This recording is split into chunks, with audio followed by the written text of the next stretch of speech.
جناب جوادی الان شما میکروفون دارین میتونین صحبت بکنین. Hello, I am here. Let me just get the camera working. Aha, that's better.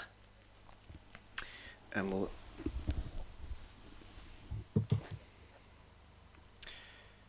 Okay.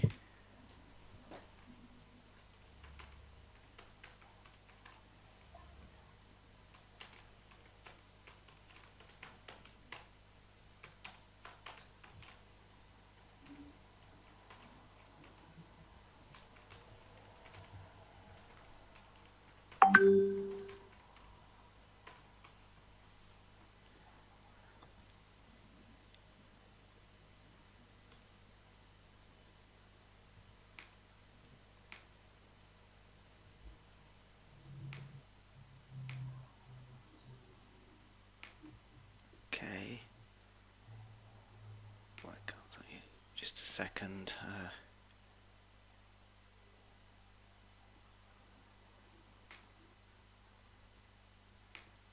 Okay, I see some more adjoining.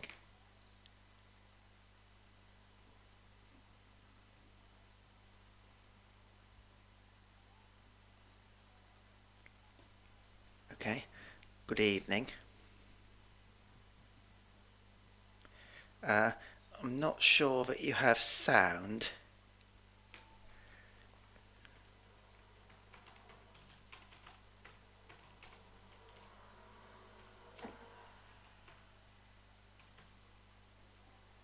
Hi, David. Hi, Good everybody.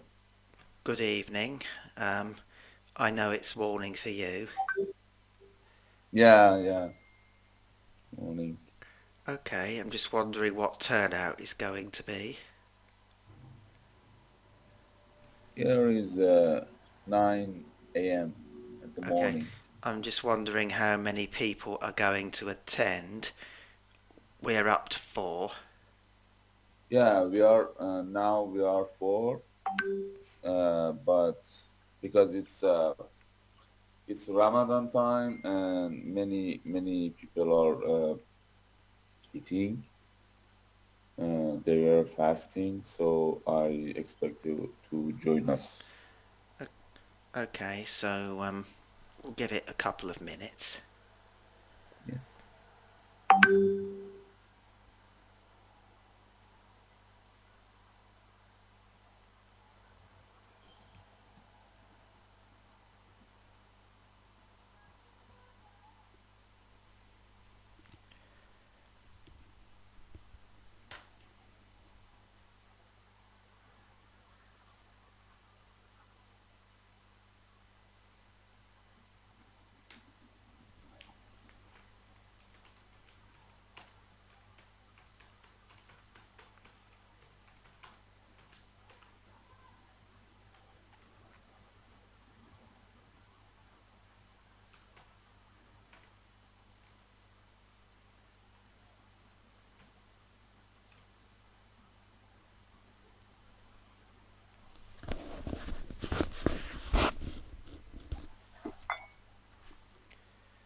Okay, that's 5.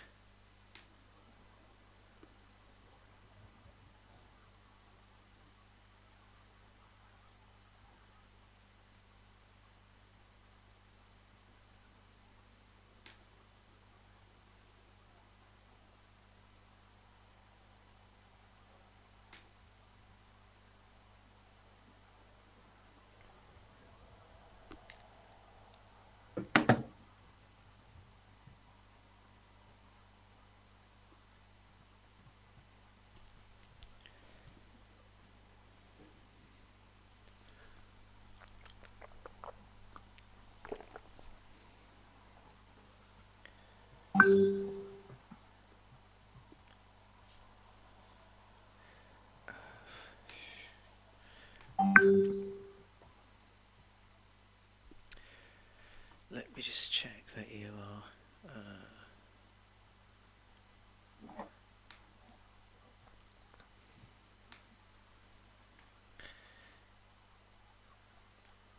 How many are in with their camera working? I'm just waiting to see.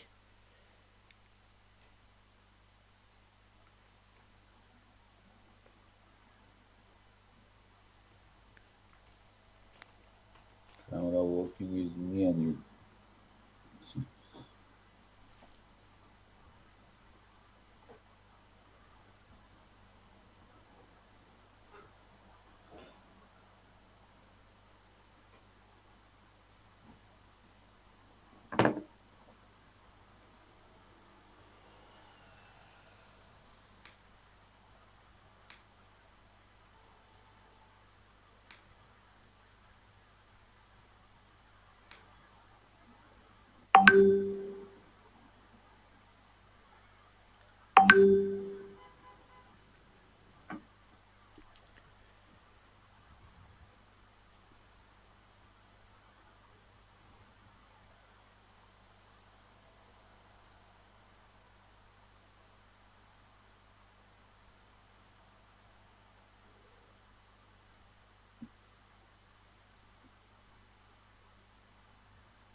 Okay, a few people seem to be having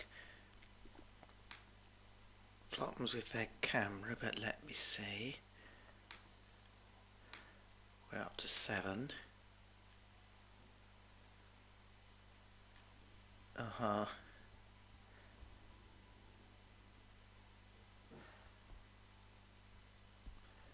Okay, can everybody hear me?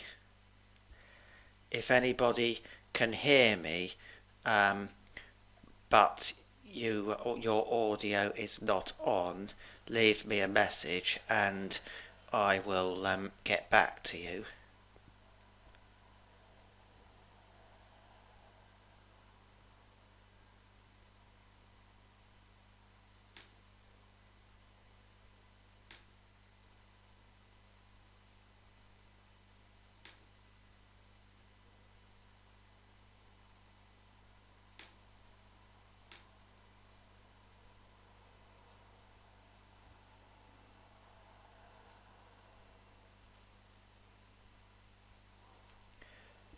Okay, we'll give it just a few more minutes.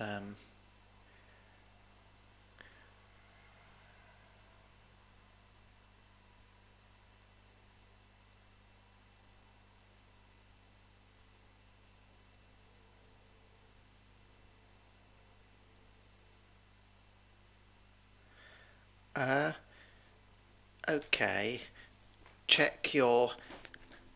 Let's see.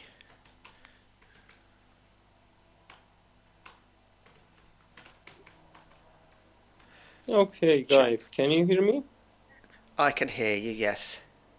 Yeah, hi, David. Yes, good evening. Yeah.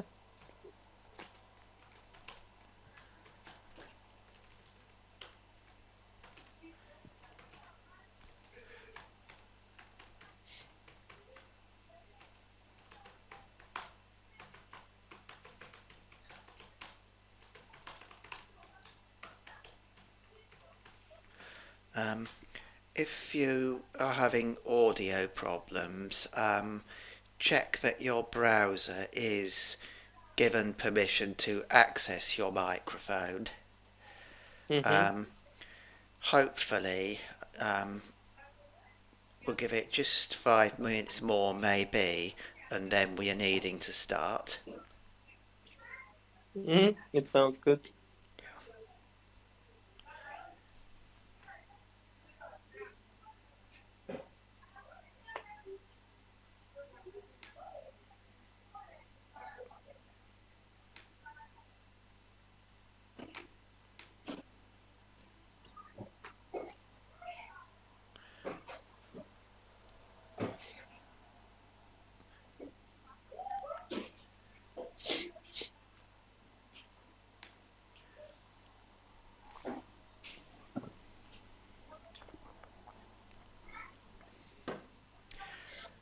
Okay, I think we'll give a start, and I will be watching to see if anyone else has joined. We are up to 8 now, so let me just check. Um, I'm quite new to this site, so I'm learning my way around. I will speak slowly and carefully so that anybody can hopefully hear me. If anybody doesn't understand somebody, um, let me know, and if I cannot hear you, send me a message and I will reply. What I propose to do today is a question and answers session about learning English in general, and I will also answer some questions related to study in an English country as well. My experience with the visa system is for the United Kingdom. Be aware that different countries have different rules, but I have provided some videos to explain the process of getting a visa to work or study in the UK, and I will give you the details. So, I'm ready to take your questions now, so if anyone wants to go ahead and I will answer you. If I cannot hear you, then send me a message and I will answer. Okay, any volunteers who wants to go first?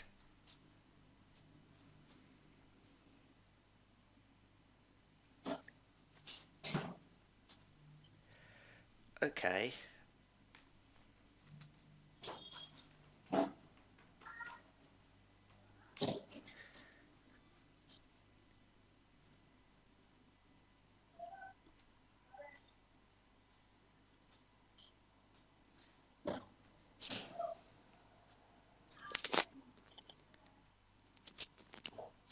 Hello, Yes, I can hear can you. you hear me? I can hear you. That's great. So I have a question. My question is regarding the accent and the pace of speech. How can a non-native speaker can get familiar with the pace of speech and to be able to understand what a native speaker might say? Okay, pace of speech is something that you need to learn, but if you are having difficulty being understood, you have to remember that a native speaker, you may have to request that he speak more slowly so that you can understand. Um, I'm speaking slowly, not at normal speed, so that you can understand. But to improve your accent, I do have lessons which I will give on sounds in English and pronunciation in general. It's something that you have to persevere and work on. Um, but I do like to introduce all students to the British accent because it is different to the American, and there are also very different spellings in some cases. Um, for example, you will need to, I will go through the differences between British and American English. American English uses a lot of different words which will often confuse you, but I like to introduce British material, and one major source I use is the BBC, British Broadcasting Corporation's website, which has a lot of material, and I would like somebody to give confirmation that it can be accessed in your country. If not, I have ways of dealing with that. But I like to make students aware of the difference between British and American accents, and also when it comes to writing, the spelling can sometimes be different. So I do like to use British material in my lessons as well as American, and of course it will depend on where you want to work most in the United States or Britain. Does that answer the question? Yeah, thank you very much indeed. There are 44 official sounds in English, and that is more sounds than there are letters in our alphabet. There are 26 letters, but there are 44 official sounds. For example, the A sound you get from the letter A in apple is different to the sound that A has in the word ball. B or L in syllables. So that shows you that A has more than one sound. The only way to learn all this is to persevere, but I do have a list of the sounds in English, and I can devote a group lesson to that as well. In fact, it will take more than one lesson. Yeah, of course. Thank you. You know, the thing is, when a person is in a real situation and he wants to communicate, the thing might be a bit different from why you are at a class or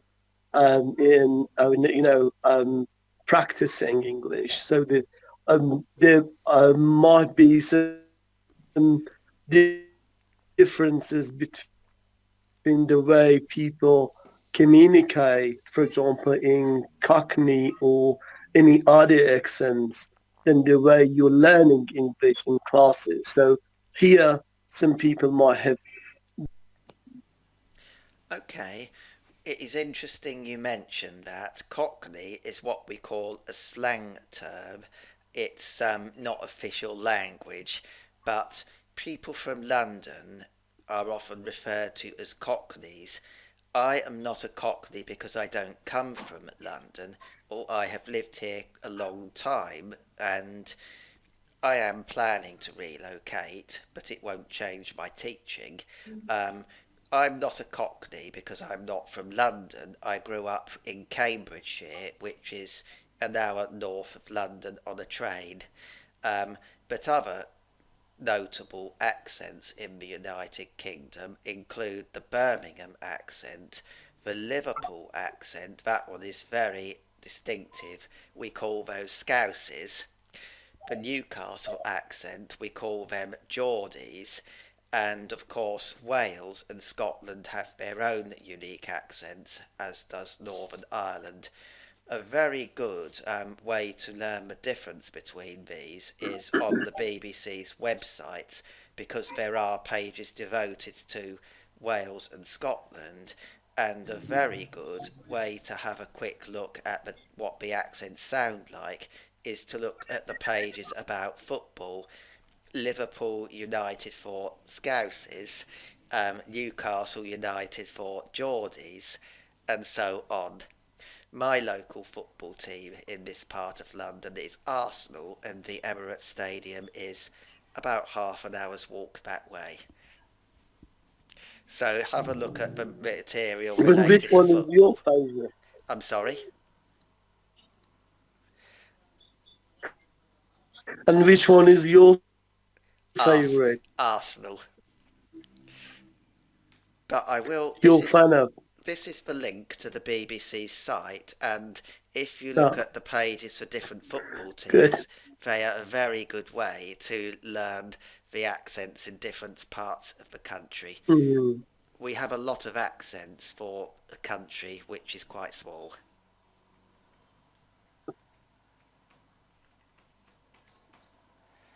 And that is the link. Okay, I'm ready to take the next question. Yeah, nice. Thank you.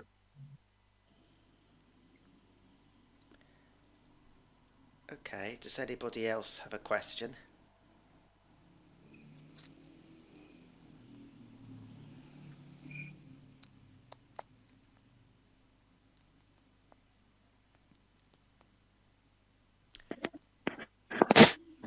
Okay, go ahead. Okay, David, can you hear me? I can hear you. Okay, very well. It sounds great actually to see you here with a bunch of guys actually that we are gathering here to learn something actually new. Okay, David, you talked about accents. Actually, as you know, we have lots of accents in English language, but the most important one is the American one and the British one, actually. Okay, but you talk that you try to prefer your students actually to teach this kind of actually British accent, actually. Okay, but what about other kind of countries, actually? I think that American actually accent is more useful, actually, and it can be more applicable actually for other kind of people that are going traveling actually and going to another country. What is your idea about it? Okay. Um, the American accent is more commonly encountered because they have the biggest film industry, and I observe that many of my students do develop American accents and say that my British accent is harder to understand. And that is the reason I like to introduce British material. But of course, for the American accent, you could look on the sites for Fox News or CNN, which is Central News Network, the Americans' sort of equivalent to the BBC. So there is plenty of material available, and if you've ever watched an American film, which we all have, you will get familiar with the American accent. But I will want to devote a lesson at some point to looking at the difference between the British and American spelling too. For example, this suffix, the end of a word, um, IZE, this, for Mm-hmm. example, is an American spelling, and this one, ISE, is British. So Yeah. that's what I mean. I can look at a document and I can easily tell the difference between whether the author is British or American, sometimes in 10 seconds. Let's have a look at one example. So this is the word realise, and it is spelt the American way, and this is the British way.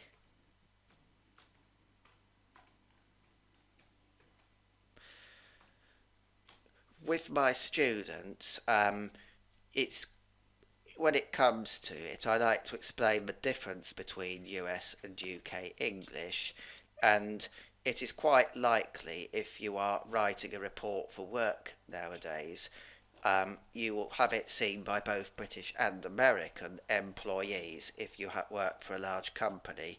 So I don't say one is right and the other is wrong. I like to make students aware of the differences in spelling, and I recommend that you use either one or the other throughout. The presentation looks better. I Mm-hmm. hope I've answered the question. Yeah, that's right, actually. But the next question is that why do you think that the accent is something important? What is the first step that a language learner, especially about English language learner, should do actually about it? Is it going to focus about the accent actually, or no? There are more important things than accent, Um, and after that, actually, they can do it. the accent is important, but what I will normally do is want to assess, first of all, their their skill in the big four skills: reading, writing, speaking, and listening. And of course, we've heard of the placement test, which is on an international scale. I can provide details on that. Generally speaking, to work in a foreign country or study at degree level, you will need to be at higher intermediate B2, which is equivalent to IELTS level 5.5 to 6. In some cases, you will be able to manage with intermediate B1, but it's really about focusing on all four skills, because normally most countries will test all four, and you need to be at the minimum level they set in each skill. So Mm-hmm. understanding the accent is important, and the reason I mention it is simply due to the fact that students report that as a British speaker, I am harder to understand than the Americans, but I put it down to the fact that there are a lot more American films out there than British ones, and that is the reason why I like to introduce the British accent. Other noteworthy English speaking accents would include Australia, New Zealand, very distinctive, especially Australia. South Yeah. Africa is another one. You also have India, that is over 1 billion people, and you've got Pakistan as well, all of which have an accent I can recognise, and it might sound strange and harder to understand when you encounter somebody from Australia, for example. Mm-hmm. Yeah, you are right, actually. Thank you. Thanks a million, actually, David. But I do recommend to familiarise with any accent, looking at material from native speakers. And Mm-hmm. Yeah. that's the reason why I recommend the news channels, because they are a quick, easy way to find examples of the accent. Australia will have its news channels, as will India. Mm-hmm. Yeah, that's right. Thank you very much, buddy. Okay. I want to know if it is better to focus on grammar or spelling ability in order to immigrate. That is an interesting topic, and spelling and grammar are maybe a little less important than speaking, but not much. Looking at spelling, I already mentioned that British and American spellings are different, but with spelling it takes a lot of practice. There are some rules of spelling in English, but the bad news here is that all rules have exceptions. For example, we have a rule in English which says that when a noun is made ending in y is made plural, you change the y to I and add es. And here is an example. So you can see that the word lady, a noun ending in y, becomes ladies, and that follows the rule. Change the y to I and add es. But there are exceptions to every rule. Here is an exception. This one does not follow the rule, and this is what becomes a challenge. I will also talk about transit services in a moment, but I'll just address the previous question before I move on. Another example, here we are, is I before E except after C. Here is an example.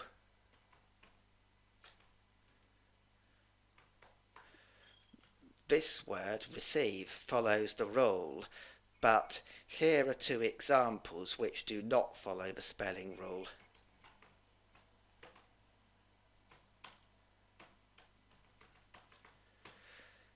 And if you look at it, they don't follow the I before E except after C rule, because they instead follow the first rule, change the Y to I and add ES. So this is what makes the rules of spelling in English complicated. And as regards grammar, I don't think teaching the rules of grammar as a whole is productive, because there are hundreds of rules of grammar and every rule has exceptions. So I prefer to teach grammar as part of another subject, correcting it where I see mistakes or explaining the reason at the time. For example, it's not going to help you get a work visa if I devote a 1 hour lesson to explain why the plural of mouse is mice, but I do find it very useful to talk about the reason, the why in a particular sentence you need to follow a particular rule. I hope I have explained. What was the previous question? It has gone off the screen. Let me check. Your opinion about public transit services in the UK. Manchester does have good transport links, but unfortunately the prices tend to be higher and the services are not as integrated as in London. For example, bus fares in London are standardised, and a one-day travel card in London will provide you with the ability to use all forms of transport: bus, underground, metro that is, overground trains, trams, and even the Thames River service. In Manchester, the services are less integrated, and unlike in London, bus provision is provided by private companies, whereas in London all of the public transport is state-run. If you live in a city, you will be able to get around easily. Out in the countryside, it is a lot more unreliable and expensive. I hope I have answered your question.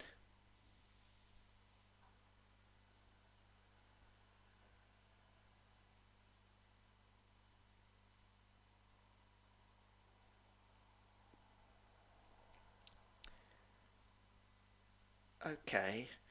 Does anybody have any further questions?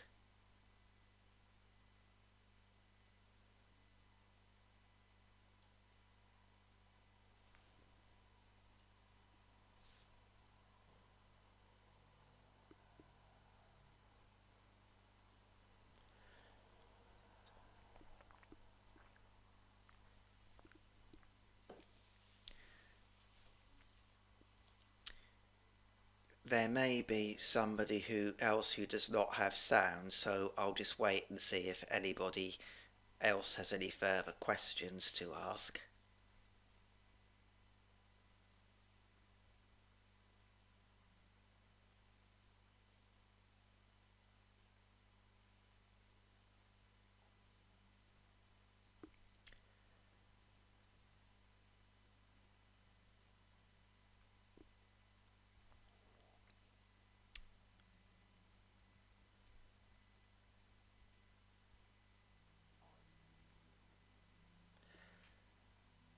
Okay.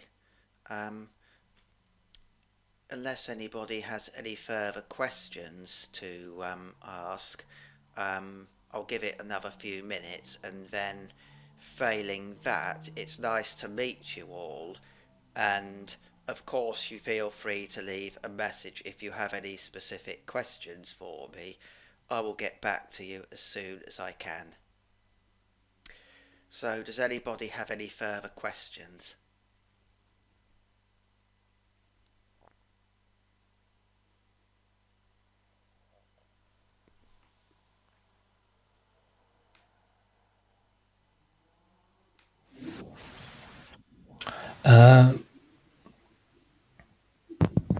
Do you have my voice?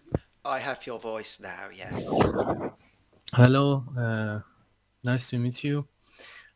Sorry, could you please tell me about differences between TOEFL and IELTS exams, and Oh, which one is more acceptable around the world?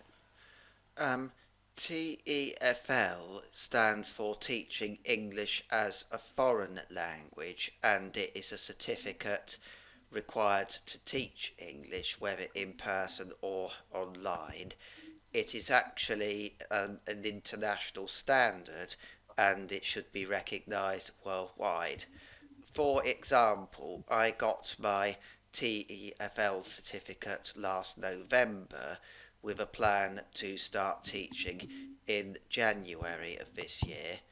Um, that is a course which is intended for teachers, and for reference, teaching English as a foreign language, it's essentially the same qualification as ESL, which is English as a second language. Incidentally, to teach English online or in person, you need to have a TEFL certificate and usually at least a first degree in any discipline. It does not have to be languages. My first degree is in electronics, and I also have a master's degree in computer science. IELTS is a qualification which is needed to work, study, or sometimes obtain a visa in another country, and that is the standard qualification you will need to achieve at a specified level for the purpose of working overseas.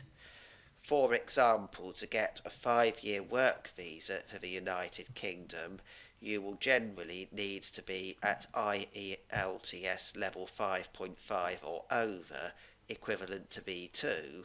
For certain disciplines, notably the medical disciplines, you will need to be at a higher standard. Um, to to study below degree level, then a lower standard of English equivalent to IELTS 5 will be required.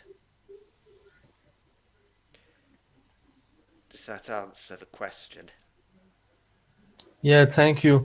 And what about GRE exams?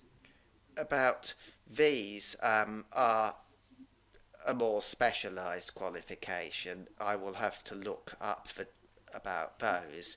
There are a lot of specific tests required by educational establishments. They often set their own tests, and large companies often have their own specialised in-house tests to ensure that your English meets the specific needs of their business. Um, it is worth pointing out that for teaching purposes I use the Oxford English Dictionary for general reference, but there are also more specialist dictionaries which I have available for areas such as business, engineering, and medical English, each of which have their own terms which you need to learn. For example, you will not come across the term microcontroller in the Oxford English Dictionary or any other general English dictionary, but you will find it in an electronic engineering dictionary. So there are a number of exams or qualifications which are more specific for particular applications in English. Thank you for your explanation. Sure. Okay, we've got time for a few more if anybody wants to know about anything specifically. So I'll just see if there are any more hands up.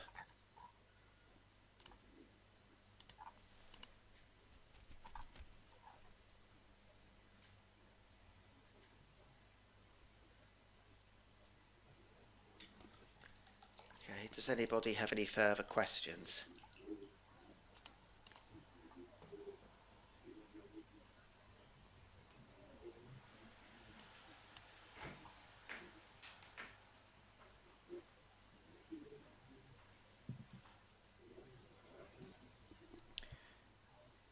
If anybody has not got sound, then leave a message. Okay, I'm just having a scroll down. Walking distance to stations is an interesting one. It depends on where you are. In the big cities, London, Manchester, Birmingham, it is usually possible to walk to a station. For example, my nearest underground station on the Northern Line can be reached in 10 minutes. If you are in another city, it should be easy to walk to a station once you know your way, um, basically, um, you will find that there are access to stations in city centres generally. On the edge of the cities, it's a little bit more, as we English say, hit and miss. Um, for example, if you live right on the fringe of London, you're likely to be further from your nearest underground station than in the centre. If you live in the smaller towns, they will have one station serving the town, and if you live out in the countryside, it may be some distance to the nearest station, which will be a small station, and when you get the train, you will have to change at a more major station to get where you are going, but your ticket will cover the whole journey. Generally speaking, most public transport in the remote rural areas will tend to be bus services, and bus services will be less frequent and more expensive than they will be in the towns as a rule of thumb. That is a British saying. For people to walk out, I've just seen this one, so let's have a look. Um, I've got a lot of questions here. It is generally safe during the daytime, but I would not recommend, especially for ladies walking around late at night on their own. If you have to, keep to the well lit areas and try to avoid places where you're on your own. It is less of an issue for a man, but you have to use what we call common sense. Really, it is generally safe, but there are always exceptions. If I am truthful, let's have a look at a few more questions I see on the list. Um, the words and phrases a learner should work on.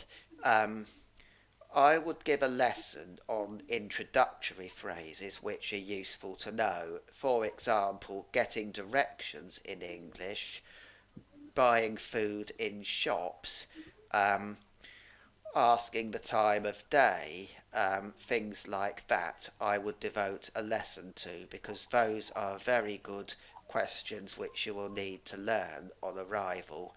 And I think when you reach even level A2, pre-intermediate, which is below the level you'll need for a visa, you should be introduced to these words and phrases. Um, I also see an unanswered question, which I'll come to. What is the best field of study? I would argue that areas such as business, engineering, and anything related to teaching, as well as healthcare, would be the subjects to choose. There are far fewer jobs on offer in roles related to, for example, art, history, geography, to name a few. So I would always recommend the medical field, the business field, the engineering field, as well as the teaching industry as well. Those are the ones that I would choose.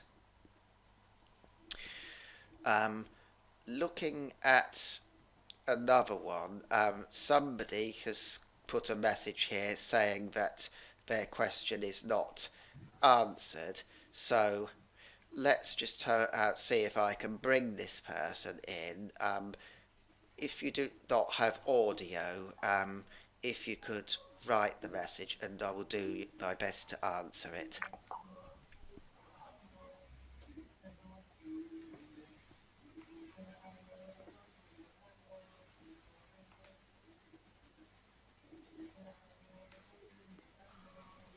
I have a question, David. Sure.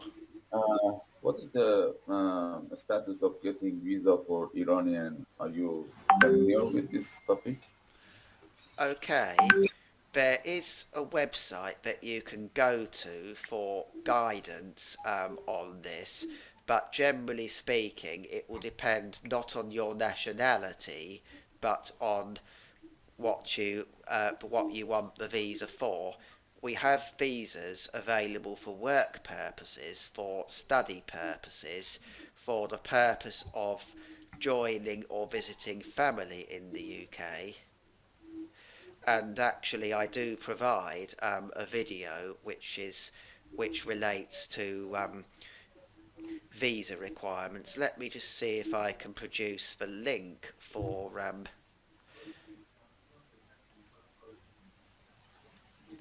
UK visa guidance. I'll see if I can provide the link because the Home Office do provide this information.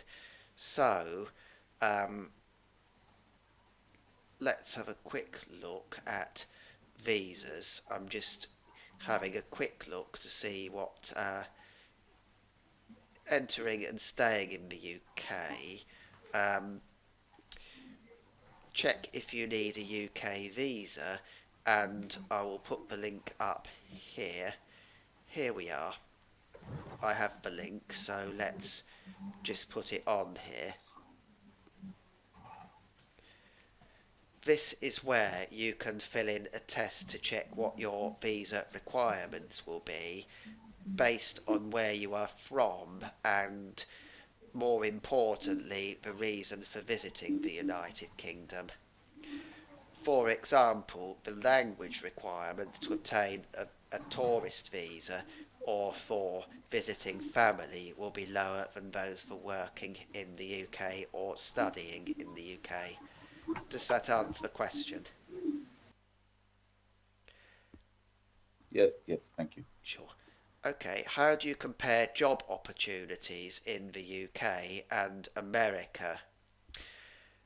I will say that probably there are more jobs in the United States because the population is larger, but the United Kingdom has got a shortage occupation list which details jobs where would be recommended to study for because they do not have to be offered to British citizens first before others. So let me just have a quick look and look for this very quickly. It's called the shortage occupation list.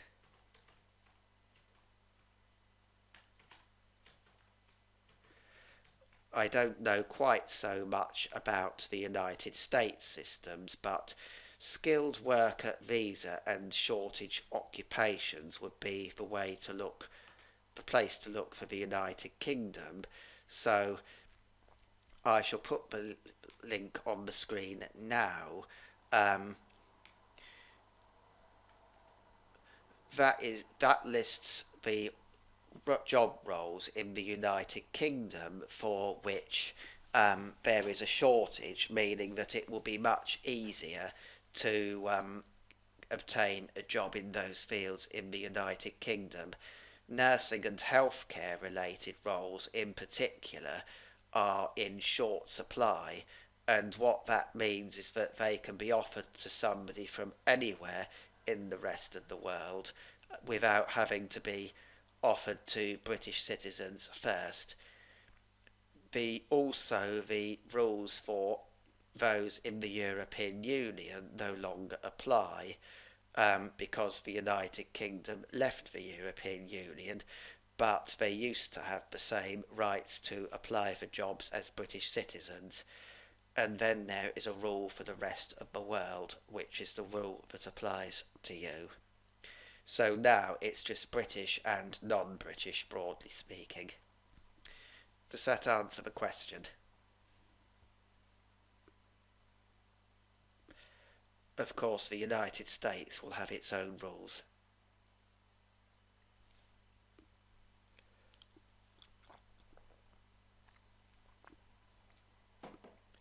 Okay, let me just check if there are any further questions that I have not seen yet. I've got a few minutes remaining, so... Okay.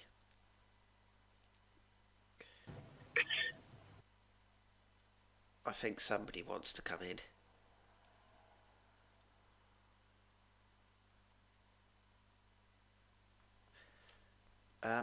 I've heard somebody try to come in, but um, let me just see if I can bring you in.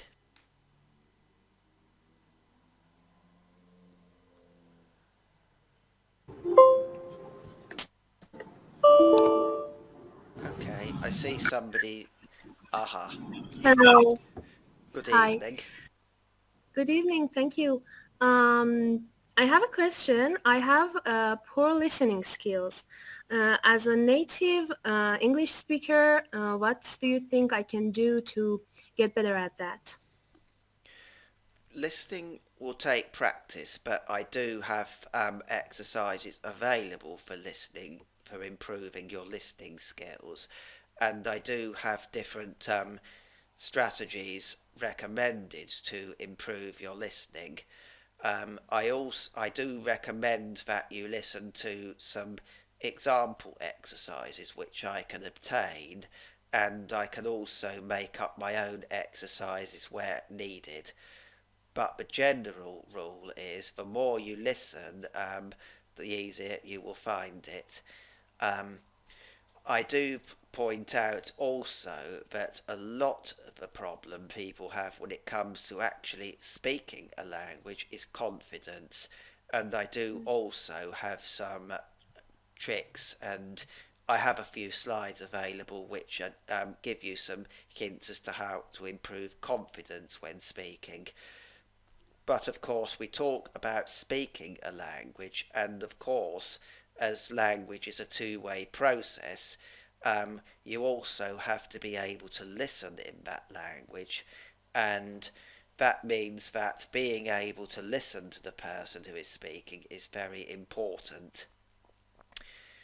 The real difficulty when you deal with a native speaker is that the conversation happens in real time. You don't know what questions you will be asked, or what phrases you will need. So there are two approaches with speaking. The first is spelling and pronunciation, which will mean improving grammar, particularly regarding things such as tenses, um, the time something happens or will happens, and conditionals. Um, Conditionals basically talk about the chance of something happening, but it's mostly about correct use of tenses, and there are a few rules which are worth learning.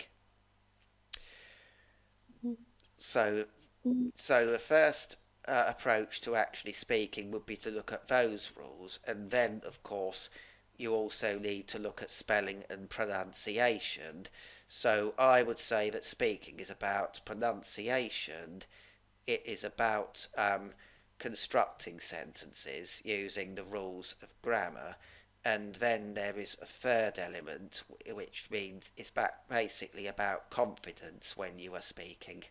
So all three of those areas need to be looked at in order to improve your actual speaking skills. But remember that speaking is not only about speech, it's also about listening. So listening and speaking skills go together, as do reading and writing. Yes. And do you think some sources like videos or um, movies or podcasts can be useful? Because I've heard some teachers say that they aren't really useful for a beginner, but I But don't know. they are not useful for a beginner because you don't know enough to understand them yet. But if you are at B1, which I think you probably are, they will be useful from that point. But if you are a complete beginner, they are not useful because you will not understand enough of the language to know what they are about yet. Yes. Okay, I have time to take Thank just you one more so much. question because I have another lesson scheduled shortly. If anybody does not get the chance to inquire, then I will take your messages and get back to you as soon as possible. I have one person who has said hello, so would you like to bring it in?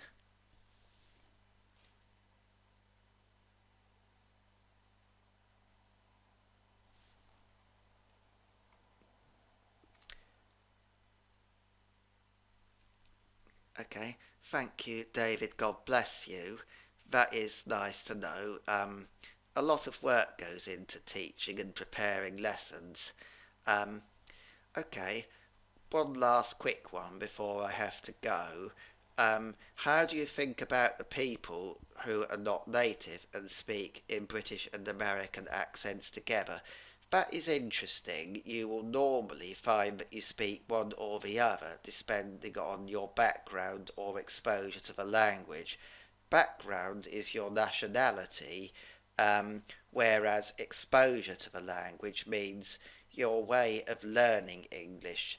If you listen to American speakers, you will learn the American accent.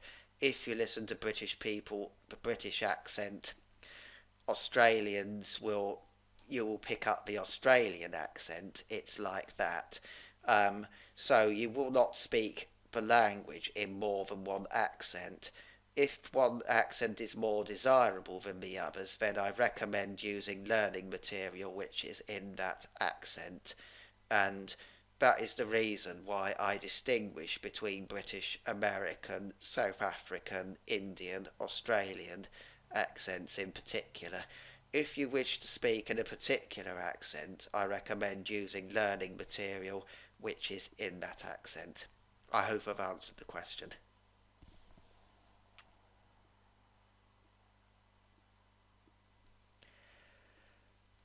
Okay, well, thank you for that, and thank you all for coming. Um, I think there's just one hand up, and I'll try to fit you in, so let's be quick because I have a lesson scheduled in 4 minutes' time. Hello, Hello, good what's evening. David? Oh, thank you. Excuse me for my bad quality of my webcam. I have a simple question about the IELTS exam, and I want to. How is the best time for getting IELTS or for applying praxis in another universities Okay, and other I do have countries? a basic introductory video, sorry, about the IELTS process. So let me just have a look at this quickly. Um, this is the link, and you can of course pause a video, and you can of course pause a video and replay it. But I do have some material that I can supply. Um, Basically, you will need to find out the requirement for your visa, and or sometimes it can be for working in an organisation, and you will need to follow the process and requirements for that application. Generally speaking, though, your requirements for degree level study or work will be IELTS 5.5 to 6. For study below degree level, it will be IELTS level 5. Okay, well, nice to meet you all, and I hope you found this informative. It has been informative for me as well, and I see that there is a great deal of interest out there. I have to leave now, unfortunately, due to scheduling, but if you have any questions, by all means leave a message and I will reply to you as soon as I can. So, good evening for now. Nice to meet you all, and thank you for coming. Good evening. Thank you. Thank you so much. It was very helpful. Have a nice day. Good evening.